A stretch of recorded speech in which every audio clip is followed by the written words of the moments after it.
cyane Sanga Yesu Akuruhure amahoro tugeze muri amanya mwiza kanapira mu Imana uyu munsi dufite umutumirwa wamaze kumenyera umunezero mwinshi mwaramukunze muri benshi reka ngiye tumwakira twibwira twitse amazina ye dusenge dutangira.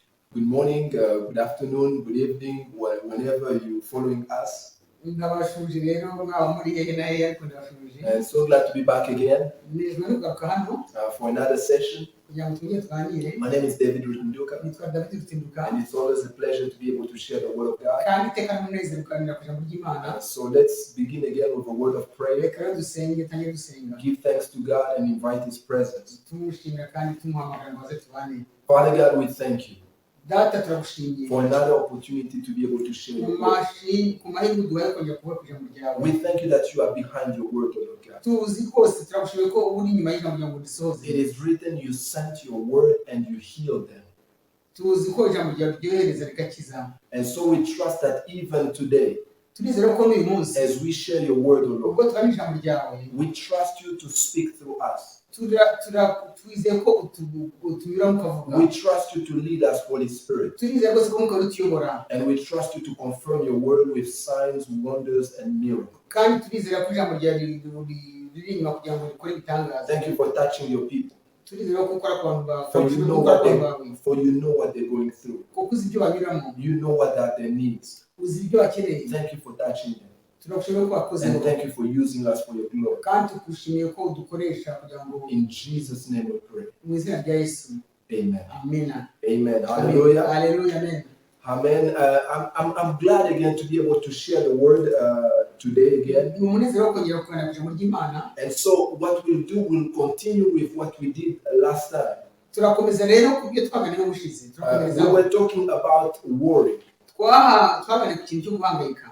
taking our cares to the Lord. Gufata intambwe ukayishyira Imana. We saw in the scriptures that the Bible says, do not worry Twabonye ko ijambo ry'Imana ngo ntugahangayike about anything. habe n'ikintu na kimwe So there's nothing nta na kimwe rero that should cause us to worry. kigomba gutuma uhangayika. But the Bible says instead we have to take it to God. Ahubwo rero ahubwo guhangayika bifata bishyira Imana. We have to learn how to give it to God. Dukwiye kwiga uburyo tubifata tukabishyira Imana. And we saw how worry can cripple us. Kandi twabonye uburyo imihangayiko ishobora kuturemaza rwose. We have seen how it has crippled Elijah, who was a great prophet. Twabonye ukuntu imihangayiko yagize Eliya umukozi w'Imana ukomeye kumwica. From seeing the glory of God at Mount Carmel amaze kuva ku musozi kabone abonye ibitangaza by'Imana, to running away depressed, discouraged, and wanting to die because he was threatened by Jezebel. kuko Yezebeli yashatse guhabwa aramwica bituma kumva yihebye rwose ahangayitse cyane aragenda rwose yihebye. Losing all hope,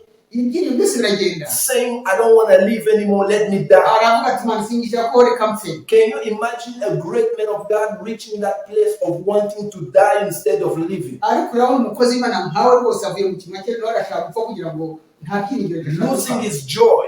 umunezero uragenda. And we saw that he started amplifying things. Atangira ikibazo kugira kinini cyane. Instead of saying Jezebel want to kill me, aho yabone ko Yezebeli ashaka kumwica, he was saying everyone wants to kill me. yavuze ati bose bashaka kunyica. They all want to kill me. Bose bashaka kunyica. He had reached almost paranoia. Yarageze ahantu ateye ubwoba rero. This is where worry will take you. Aho rero imihangayiko niho izakujyana. Worry will take you to the grave.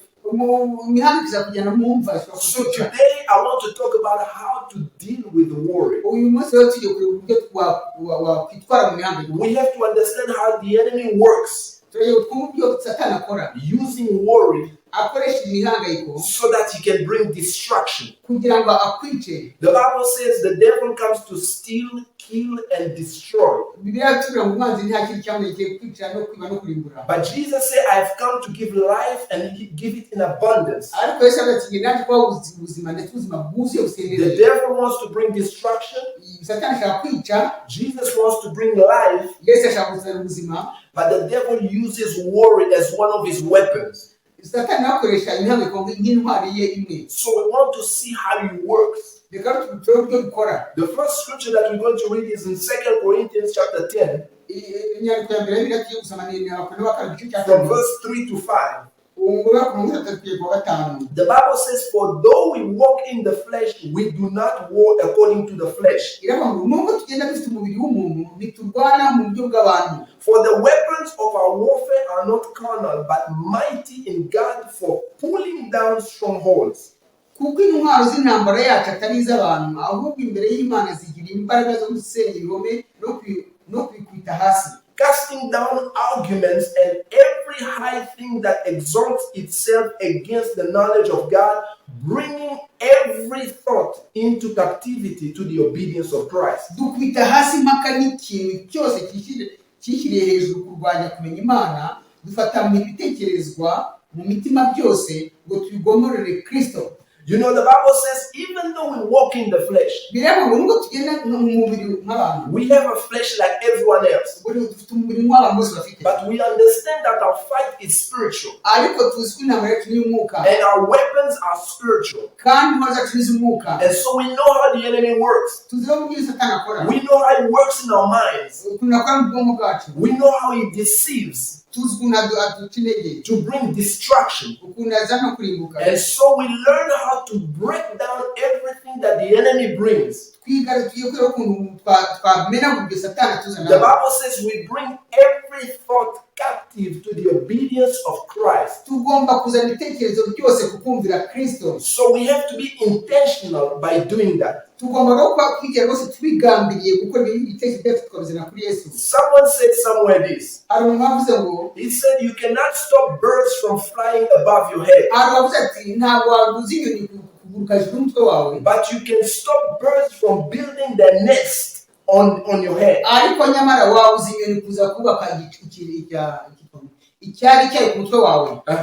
So you cannot see the bird coming with the first stick and drop it, and then you wait, the bird brings the second stick, and then brings the third stick, until the bird is able to build the whole nest on your head. And you sit down and you wait until it all happens. Basically, this is what happens with us. Because the devil comes with suggestions, with images, with pictures, so he can deceive you, so that you can start the process of worry. And remember again, I'll give again the definition of worry. I'll say it slowly so my sister can translate. A worry is a problem that you keep thinking about and that makes you unhappy. So it's a problem, you keep thinking about it, and it makes you unhappy.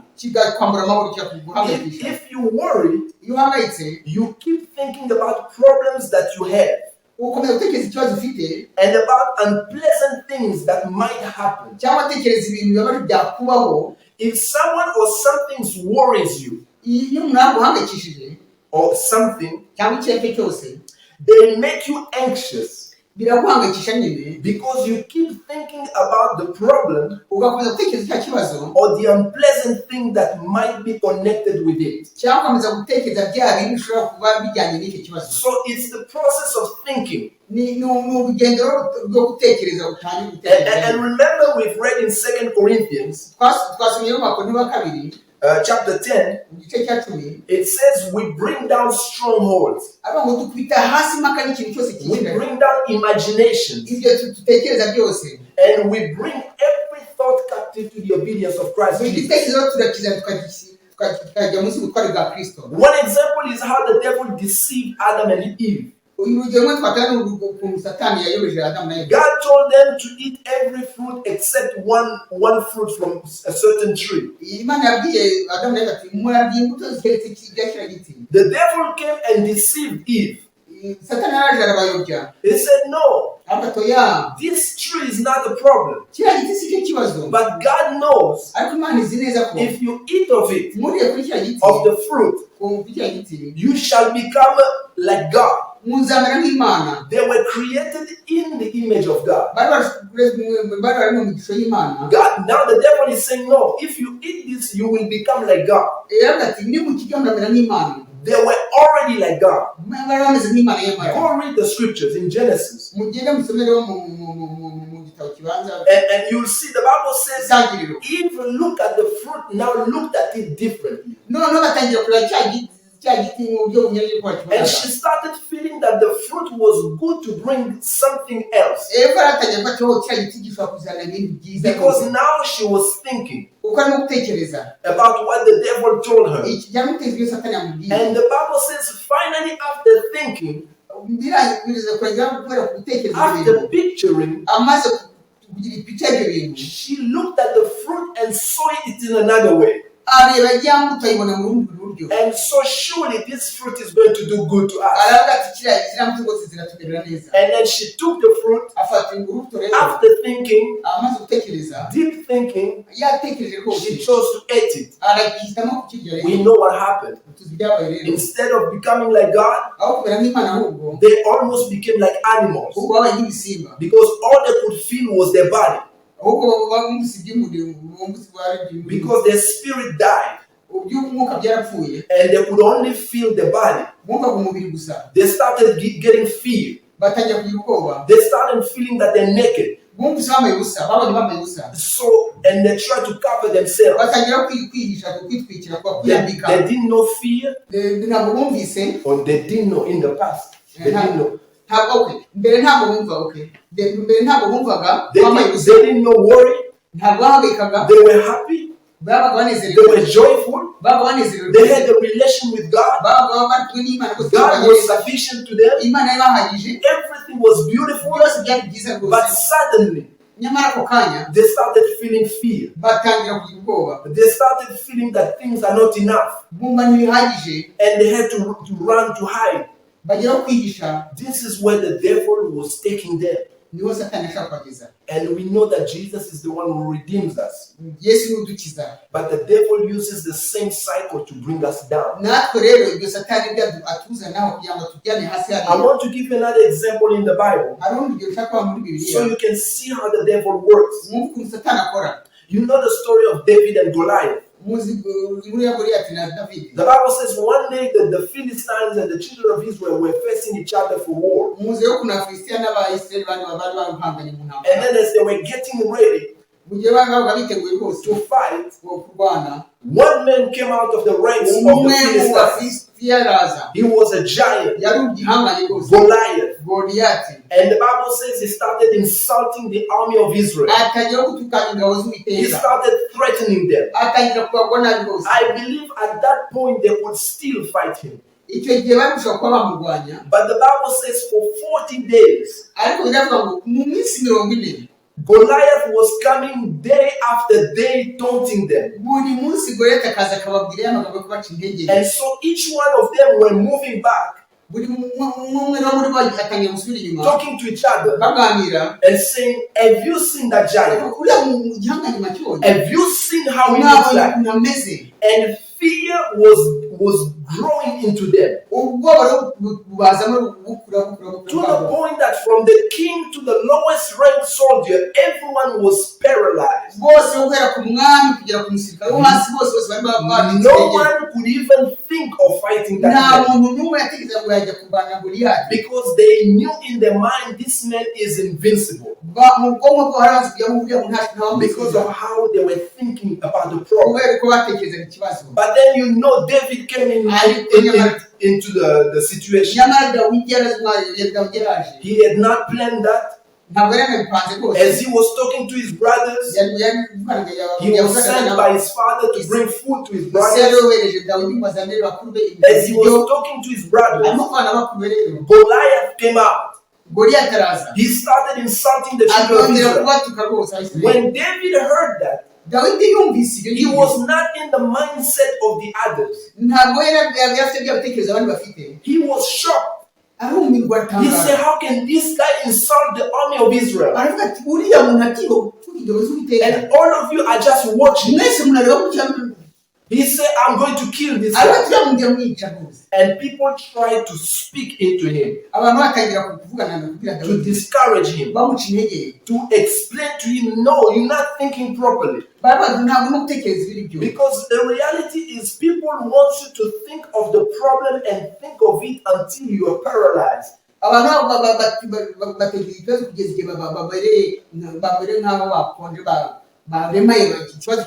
But David was now confronting the problem with God. Because he was saying, who is it to insult the God of Israel? And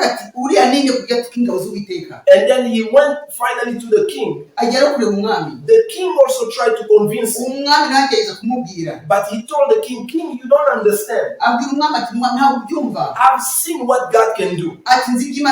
You know, it is easy for us to forget everything God has done in our lives. Because I told you the storms of life happens to all of us. But in the same way, the goodness of God happens to all of us. Wherever you are, you have seen God. You have seen God in one way or another. Remember, there was a session where we shared about how being grateful. Grateful is counting your blessings. Because God gives all of us a sign. There are people who have been rescued from the genocide. People died around you. You have been spared. You know yourself it was not my accident. I have things in my life when I look back, I know it was not an accident. It was the hand of God. I know if God was not involved, I would have been dead by now. I've seen God. You have seen God. This is what David was telling King Saul. He said, I've seen God. He saved me from the lion. He saved me from the bear. He's going to save me from this giant. This is how you fight. You don't stay passive. The Bible says, even though we walk in the flesh, we don't fight with the flesh weapons. Our weapons are spiritual. One of the weapons is our speech. Don't keep quiet. When you face the storms of life, don't keep quiet. You have to speak. You don't speak your own words, but you speak the goodness of God. You speak the faithfulness of God. There are situations that are going to be beyond you. You will be tempted to speak like everyone else. You can say, no, don't say that.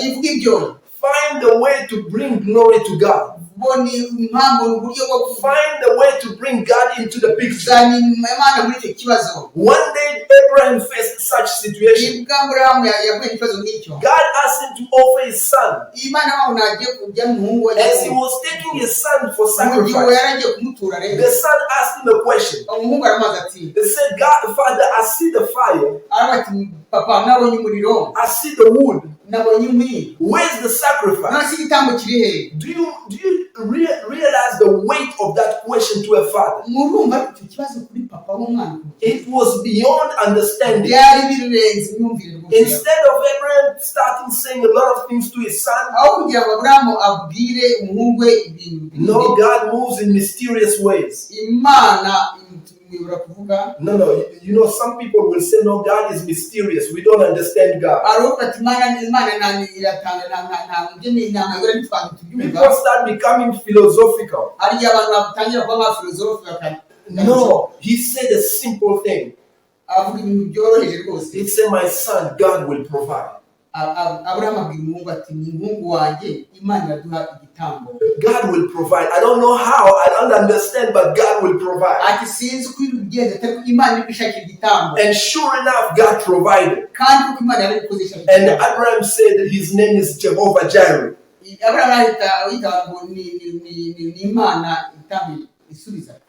So because God provided, problems happen, but it depends how you respond. Another story with David, we can find it in 1 Samuel chapter 30. Because of time, we won't read. I advise you to go. Because remember, the Bible says, from the abundance of the heart, the mouth speaks. That is why the Bible says, meditate on this word day and night.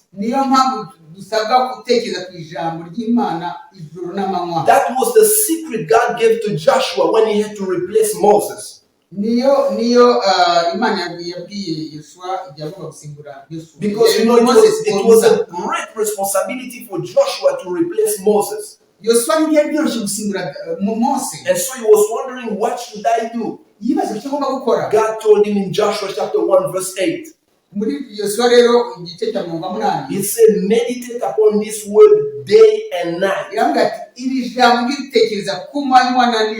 from the abundance of the heart, as I said, you will speak. Your mouth will speak. If you are full of news of friends and everything, it's gonna ring in your mind. It is important for us to know what's going on around. But you can't spend your time morning to evening just listening to news. Because it will build faith in you. And it will create fear. If you kind of think of all sorts of diseases, for example, with COVID, of course, we had to know what's going on.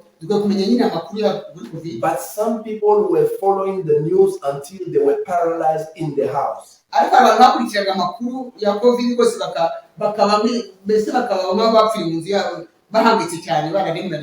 they were already finished before it happened. They were finished before it even happened. Okay. And just by coughing a little bit, they feel they're dead already. So here's what I'm talking about, the story of David now. In 1 Samuel chapter 30, the Bible says one day David and his men came back to their village. When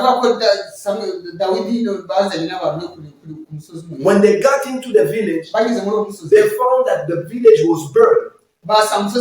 Everything was gone. They lost their wives, their children, and all their belongings. And the Bible says the soldiers of David started crying until they didn't have strength. And at that point, the Bible says David strengthened himself in the Lord. Because he realized crying is not helping. Worrying is not helping. Because there will be a time to weep. Yes, there's a time to cry. But you have to get back to the reality that God is in control. God is still on the throne. God is still God. And so the Bible says David consulted God. David thought God at that point. He said, God, can you help me in this situation? So after talking to God, he had an answer. God told him, go, I will be with you. And so David stood up with the soldiers. And when you read that story, they went and eventually were able to get back everything. You see, David could have been paralyzed and worry until they would be hopeless. But he chose at that moment to do what the Bible says: do not worry, but make known your request to God. And God was able to answer. God was able to give him a way out. So you have to be clever to understand when the enemy is starting to work. Don't say, no, I can't change the situation. Yes, you can change the situation. But God has an answer. He has an answer at that moment. So choose to turn to God. Choose to speak the right way. Choose to make the right confession. And remember, the Spirit of God will give you the right words. And your responsibility is to continuously meditate on the Word of God, because at that time it will help you. Because at the right moment the words will come. And remember how to bring down strongholds. When people speak words against you, don't just accept those words. Speak the word of God. Speak the word of God in return. Don't allow things just to fall on you like building up as a wall. But bring down strongholds, imaginations. Sometimes you can be sitting on your chair or at home. Yes, the problem is there. But start speaking what is the word of God saying about this situation. And start speaking the word of God. And start meditating upon the word of God. You know, David said, for example, Psalm 23. He said, the Lord is my shepherd. I shall not want. Yes, problems can be there. But as for me, I know the Lord is my shepherd. He said further on, he said, though I walk through the valley of the shadow of death, I will fear no evil, for you are with me. This is how you meditate. This is how you bring down stronghold and imagination. You said the Lord is with me. The Lord is my portion. The Lord is my peace. And start meditating on those words. And you can start even praying. Oh, thank you, Jesus. You said you will never leave me. Never forsake me. Oh, I trust you now. I've given you this problem. I refuse to worry. You are my shepherd. You take care of me. I know you will show me a way out. I know you will direct my steps. As you are saying this, your trust is building up. And you will see the Lord will find a way to direct you. And to show you the way out. I will end up with this story. The Bible says Paul and Silas, one day they were preaching, and there was a lady who was talking to them and screaming, saying, these are men of God, these are men of God. At some point it was becoming annoying. And then Paul realized that this was not normal. He realized that there was a spirit behind that, an evil spirit. So he took authority. Immediately that girl was delivered. And the owners of that lady, because she was predicting the future, being used by those demons. So they were angry. They took Paul, they took them to the soldiers.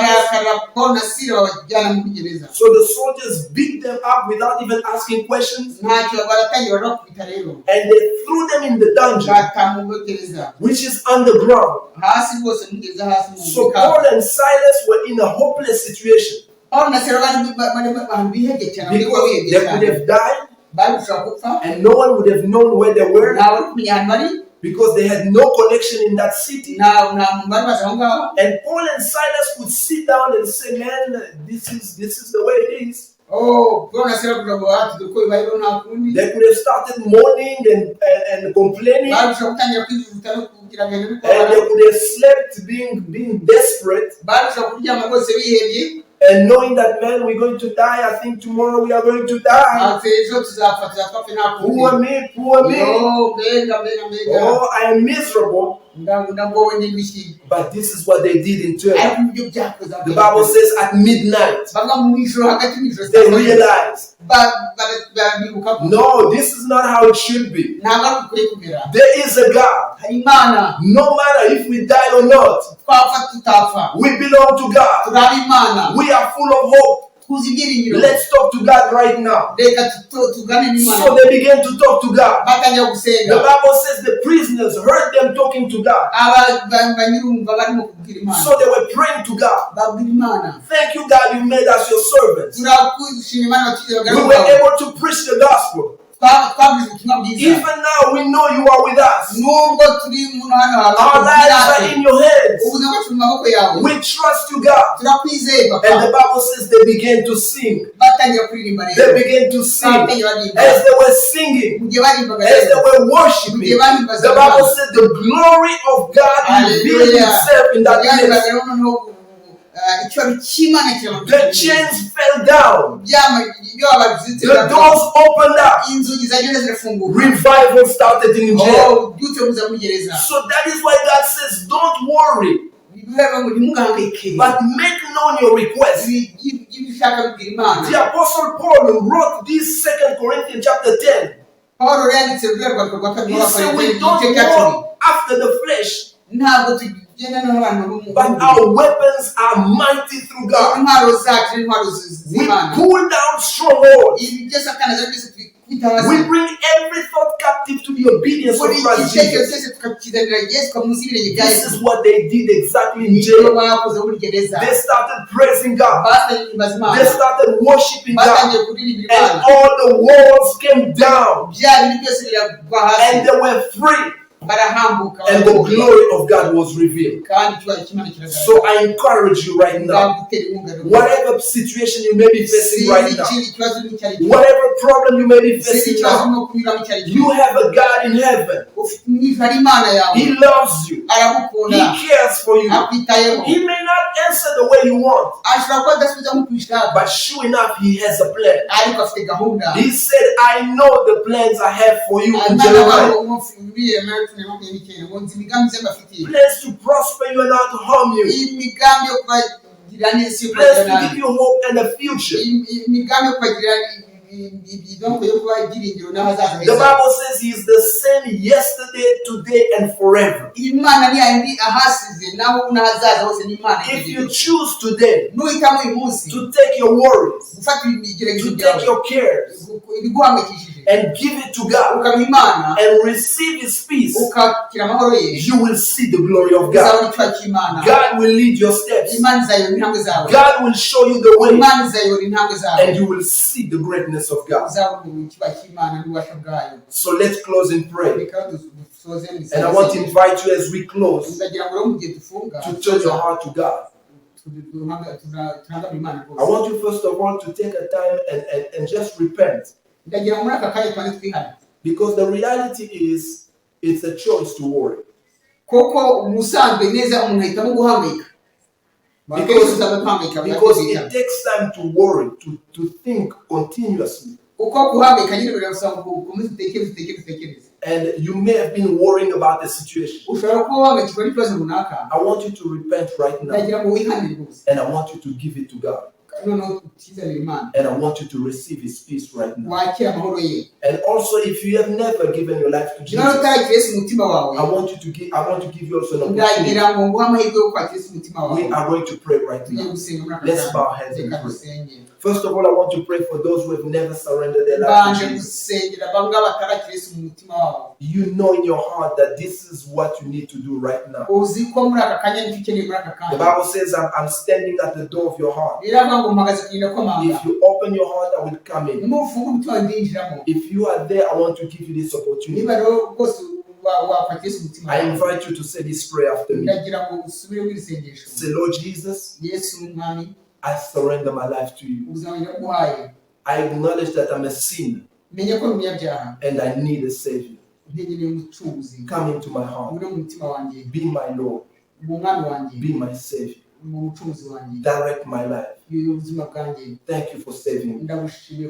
I want you also to take this time and give whatever worry you have. Say, Lord Jesus, forgive me. Forgive me for choosing to worry. Forgive me for all the time, instead of trusting in you, I've taken time to worry.